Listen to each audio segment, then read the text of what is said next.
భారత రాజ్యాంగానికి ప్రియాంబుల్ ఉంది, ఒకటి అవును. పీఠిక ఉంది. అవును. ఈ పీఠిక ఆ రాజ్యాంగానికి తలబానికం అని అంటారు. అవును. అందులో ఈ మీరు చెప్పినటువంటి సెక్యులర్ అనే పదంతో పాటు socialist, sovereign, secular, democratic, republic country అని ఉంటుంది. అవును. ఈ పదాలు మనవి కావు. ఈ తీసేయాలని కొంతమంది ఆర్ఎస్ఎస్, బీజేపీ మంత్రులు కూడా అంటున్నారట కదండి. అవును. అయితే ఇప్పుడు ప్రియాంబులు మీద బిగినింగ్ నుంచి కొన్ని కాంట్రవర్సీస్ ఉన్నాయి. అవసరం లేని కాంట్రవర్సీలు తీసుకొచ్చారు. ఈ ప్రియాంబుల్లో ఏంటి, we the people of India అని రాశాడు అంబేద్కర్. అవును. ఇప్పుడు we the people of India అద్భుతమైన మాట. అవును. వేరే ఏ ప్రభుత్వం ఇవ్వలేదు, ఏ పార్టీ ఇవ్వలేదు, ఏ గవర్నమెంట్ ఇవ్వలేదు. పీపుల్ మేమంతట మేమే తయారు చేసుకున్నాం. అంబేద్కర్ గారిని ఆదరైజ్ చేసి నువ్వు రాయి బాబు అన్నారు. ఆయన రాశాడు, మా అంతటా మేమే సమర్పించి ఉన్నారు కాబట్టి పీపుల్ సావరిన్ అన్నాడు అంబేద్కర్ గారు. ప్రియాంబుల్ మీద చాలా డిస్కషన్ జరిగింది. ఫండమెంటల్ రైట్స్ మీద ఒకటి, more than 1 month fundamental rights మీద జరిగింది. దీని మీద కూడా జరిగింది. ఆబ్జెక్టివ్ క్లాజ్ అని ఒకటి తీసుకొచ్చాడు నెహ్రూను కూడా అన్నాడు, అయ్యా నీది లాంగ్వేజ్ బ్రహ్మాండంగా ఫ్లవరీ లాంగ్వేజ్ ఉంది తప్పించి అందులో కంటెంట్ సరిగ్గా లేదు. చాలామంది వీళ్ళ ఏదో ఈ మధ్యన ఒకటి లేవనెత్తారనమాట, నెహ్రూ గారు తీసుకొచ్చారు దీన్ని. అందువల్ల అందులో ఇది ఈ ప్రభుత్వాలకి organs of the government, organs of the state 3 ఉన్నాయి. ఒకటి మనకంతా తెలుసు, లెజిస్లేచర్, పార్లమెంట్ అని, అసెంబ్లీ అని, executive, council of ministers, judiciary. ఈ ముగ్గురికి ఒక డైరెక్షన్ ఇచ్చాడు. ప్రియాంబుల్లో ఒక డైరెక్షన్ ఇచ్చాడు.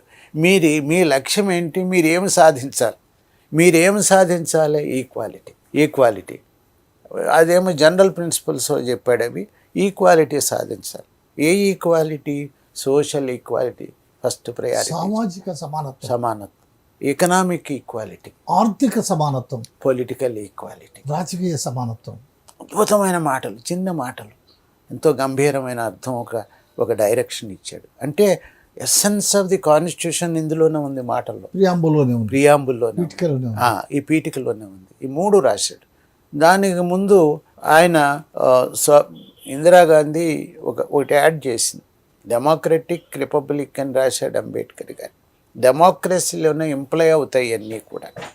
అయినప్పటికీ ఇందిరాగాంధీ ఏమైందంటే కొన్ని రాజకీయ కారణాల వల్ల ఆమెకి కొన్ని ఆలోచనలు వచ్చాయి, మంచి ఆలోచనలు, కొన్ని మంచి చేసింది కాబట్టి అది మనం చెప్పుకోవడం తప్పేం లేదు.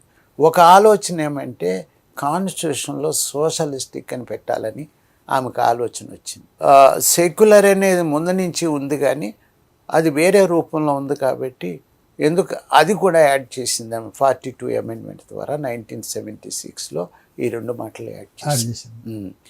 తర్వాత దీని మీద కొంతమంది కోర్టుకు పోయారు. ఈ మాటలు కాన్స్టిట్యూషన్ ఇది అమలు చేయాలి, స్పిరిట్ ఆఫ్ ది కాన్స్టిట్యూషన్ ఏదైతే ఉందో మీరు అమలు చేయవలసిన బాధ్యత ఉన్నదని కొన్ని జడ్జిమెంట్ కాదు, గవర్నమెంట్లో చట్టాలు తయారు చేసినప్పుడు కాంట్రవర్సీ వచ్చింది. అప్పుడు దీని మీద కొంతమంది కోర్టుకు వెళ్ళారు. ఈ పీఠిక ఏదైతే ఉందో ఆ పీఠిక is not a part of the కాన్స్టిట్యూషన్లో భాగం కాదు, it is outside the constitution.